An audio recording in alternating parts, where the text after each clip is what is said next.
Imagine demain tu mets un agent conversationnel à la place d'un prof, même s'il est intégré dans un robot, mais ça marchera pas. Enfin, ça sera beaucoup moins intéressant en fait qu'avoir un prof.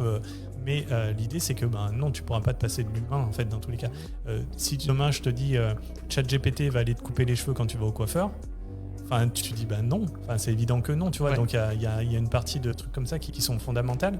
Et là, en fait, tout l'aspect social, on oublie souvent au métier. C'est-à-dire que tu as du relationnel aussi avec les gens. Et du coup, il n'y a pas simplement en fait délivrer une information.